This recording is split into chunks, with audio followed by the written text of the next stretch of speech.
زمین پر ایک ایسی مخلوق بھی ہے جو اپنی چھوٹی جسامت کے باوجود منظم فوجوں سے بھی زیادہ ڈسپلن رکھتی ہے۔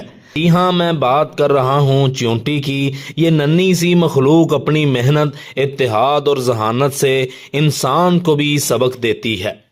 سائنسدانوں کے مطابق دنیا بھر میں چیونٹیوں کی تقریباً 12,000 اقسام پائی جاتی ہیں۔ ان کی آبادی اتنی زیادہ ہے کہ کہا جاتا ہے زمین پر ہر ایک انسان کے مقابلے میں تقریباً لاکھوں چیونٹیاں موجود ہیں۔ چیونٹیوں کی سب سے بڑی طاقت ہے ان کا نظام اور تعاون۔ جب یہ کھانے کی تلاش میں نکلتی ہیں تو راستے میں ایک خاص کیمیکل چھوڑتی جاتی ہیں۔ یہی نشان باقی چیونٹیوں کو سیدھا کھانے تک پہنچا دیتا ہے۔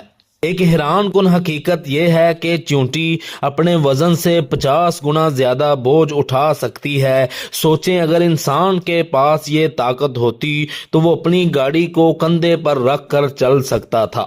چیونٹیوں کا ایک اور کمال یہ ہے کہ یہ اپنی کالونی میں باقاعدہ نظام کے تحت رہتی ہیں۔ ملکہ چیونٹی انڈے دیتی ہے، مزدور چیونٹیاں کھانا لاتی ہیں اور سپاہی چیونٹیاں حفاظت کرتی ہیں۔ گویا ایک چھوٹی سی دنیا ہے جو قانون اور اصول پر چل رہی ہے۔ قرآن مجید میں بھی سورۃ النمل میں چیونٹیوں کا ذکر آتا ہے۔ جب ایک چیونٹی نے اپنے ساتھیوں کو خبردار کیا کہ حضرت سلیمان علیہ السلام کی فوج آ رہی ہے، کہیں تم کچلی نہ جاؤ، یہ واقعہ چیونٹی کی حکمت اور دور اندیشی کو واضح کرتا ہے۔